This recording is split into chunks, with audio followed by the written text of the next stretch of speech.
welcome to Better Connecticut. It's Friday, yay! If you could only be a fly on the wall 5 minutes before this show began, the stories that Kara tells are just incredible. It's just something out of the blue and random, and it's just interesting.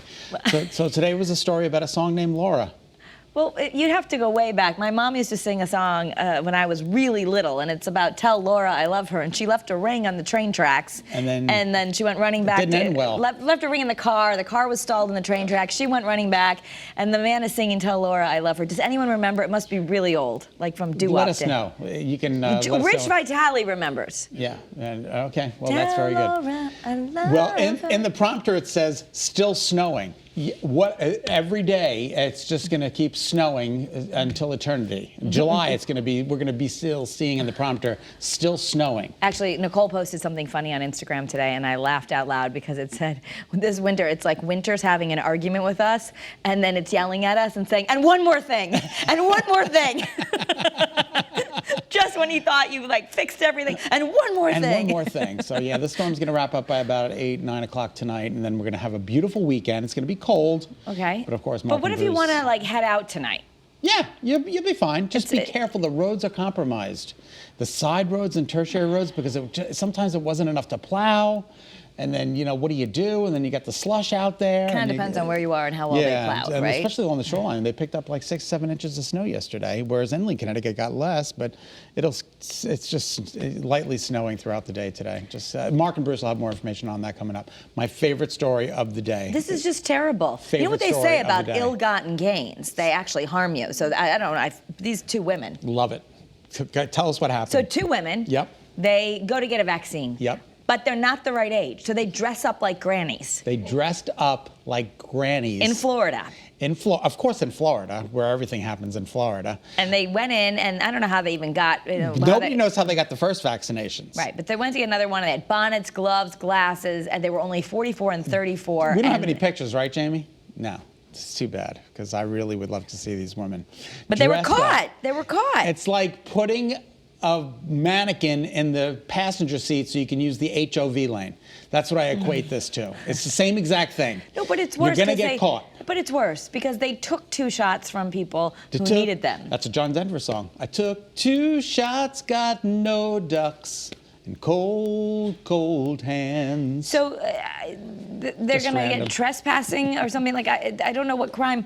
What's the crime they're going to get charged with? I guess they're looking at trespassing charges. I don't know. But it seems like they should have to pay for that. And from the bad behavior to some really good behavior, Beyonce is lending a hand to our home state of Texas and surrounding states hit hard by the recent winter storm. Yeah, she's showing she really is Queen Bee. So she's millions, of course, have lost access to power and clean water. So she's teamed up with Adidas and Houston Disaster Relief Group, Bread of Life, and she's letting people can apply for up to $1,000 in aid through this online form, and Beyonce is donating a lot of money. I didn't realize that Adidas and the Houston Disaster Relief, Bread of Life, Adidas is teaming up with her. And you know what Adidas stands for, right? Oh, you've told me this. All day I dream about Scott. Yeah. Thank you I knew so there much. Was something to do with you. I'll be here all week. Enjoy your salad. It actually is an acronym, and it stands for something, and I'm All day I dream about sports.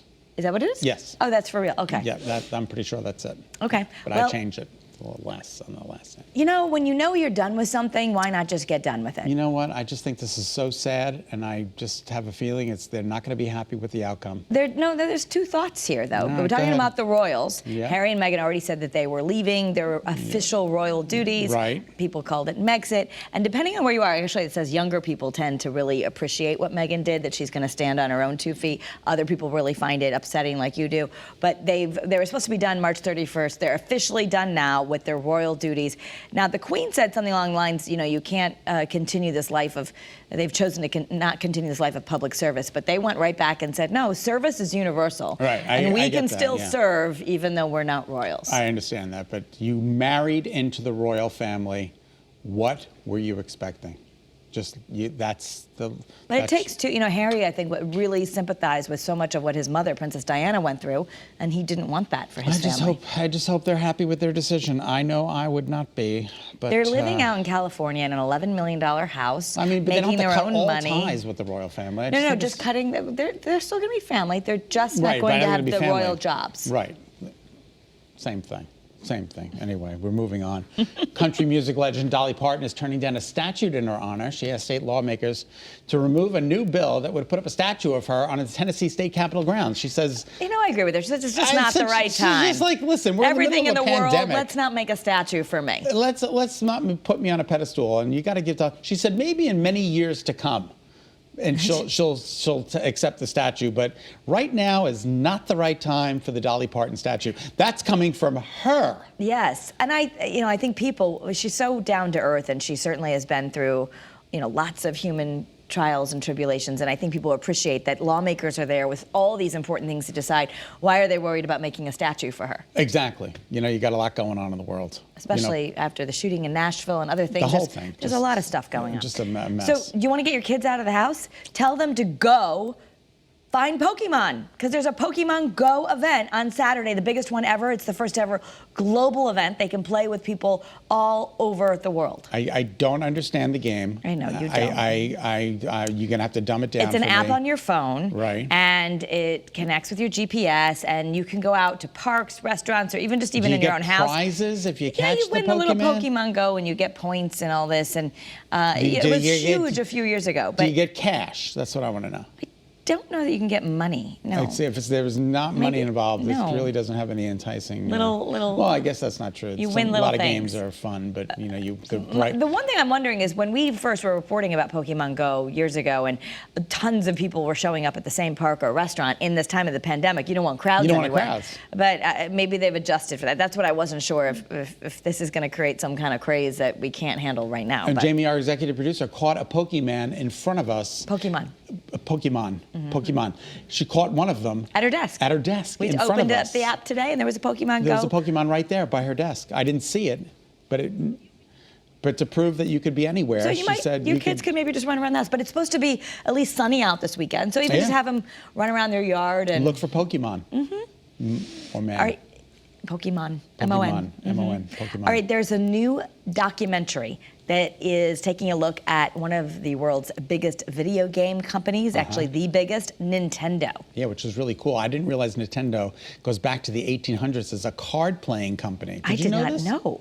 I didn't know this. I didn't know gaming went from cards to now this. Interesting. So look at this. So one of the largest gaming companies in the world. There's a whole documentary about it, and they're going to explore the good, the bad, the ugly.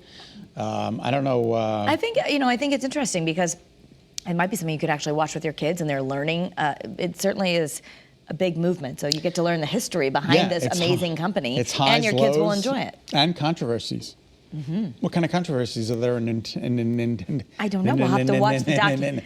Any of the world's biggest companies have challenges and controversies. Did you see the reaction of NASA when the Mars landed on the Mars on the I didn't. surface? I just they heard, were all like, yeah. Well, 7 minutes of terror they're calling it because it was everything had to be perfect. Did you see that they had to go from 12,000 miles a minute? Look at them go. Oh, that's so to awesome. 1 mile in a second. Such human achievement. That was the 7 minutes of terror. So again, I want to make sure I got that right. 12,000 miles per hour. 12,000 miles per hour to 1 mile per hour in 7 minutes. They had to slow this thing down. When kids complain about... Isn't that exciting? They're all like, yay, we did it, we did it. Can you imagine, though, just when you maybe don't like doing math or science growing up, but just how all of that turned into this major human achievement that they say someday could pave the way for human exploration on Mars. You think so? That's what they say. That's the first step, they say. I'm going to put a house on Mars. Sell it. You already live on Mars. In your dreams, you live on Mars when I talk to you and you respond back? Well, wait a minute. Men are from Mars, women are from Venus? Yes, is that the thing? Yes, we haven't gone to Venus yet. Because Venus, I'm just going to say, must be a more advanced planet. That's where women come from. Exactly. I'm with you 100%. You're not going to get an argument from me. So maybe you're talking to someone that you love in their sleep. Turns out... Okay, go ahead with this. So turns out you may actually be able to communicate with that person in real time. I've heard dentists talk in Are they sleep still sometimes. in their dream state? They're in a lucid dream state, but they're saying they've done these experiments and they talk back to people who are in the lucid dreaming phase, and they can do simple math and even respond to some yes or no questions. Is that person dreaming? They're dreaming in their lucid dream phase, so they're not in this. Will they deep remember doing the math projects as part of their dream? I don't think so, no. But they're doing it as a research on nightmare therapy and spiritual development. Because, they actually say one way to create or really communicate with your soul is to get into that state of lucid dreaming. So you're completely relaxed, but you're like just in your subconscious mind. Well, I was dreaming about Foxwoods last night, and there was coins flowing out of the slot machines. Okay. And then I had bundles of money, and I was online to cash in some of the chips, and a woman in front of me said, "Can I have some of your money? I just got a new dog." And what did you do? I didn't give her any of the money. I said, "I just won this. It's mine." Really? Yeah. In my dream. Not even a coin? I didn't give her a coin. Oh. It was terrible. I felt bad. When I woke up, I felt bad. You should. But it was just a dream. I don't know.